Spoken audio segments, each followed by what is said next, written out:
ఓం గోష్ఠీపుర నివాసాయ మహాస్వామిని సమేతాయ సౌమ్యనారాయణాయ నమః.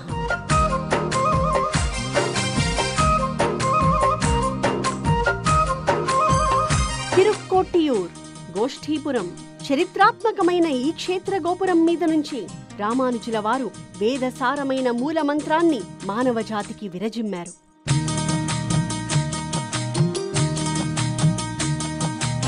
లోకమంతా బాగుపడి తరించడానికి, అవసరమైతే తాను ఘోర నరకంలో పడడానికైనా వెనకాడనన్నారు. తన గురువే కరిగి రామానుజుల విశాల హృదయాన్ని గుర్తించి, మాకంటే నీవే మహోన్నతుడవు, ఎం పెరుమానారే అంటూ ఆలింగనం చేసుకున్నది ఈ దివ్యదేశంలోనే. తన కుమారుణ్ణి రామానుజుల కరిపించి, మా తెలివి వద్దు, నీ హృదయం వీళ్లల్లో పండించు అన్న సన్నిధి ఇది.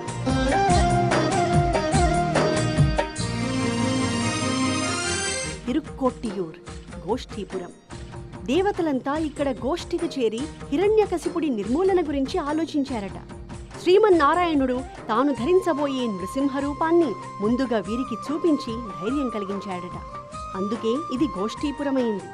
ప్రధానమూర్తి సౌమ్యనారాయణ పెరుమాళ్ అష్టాంగ విమానంలో తిరుమామకళ్ తాయార్తో దర్శనమిస్తున్నారు.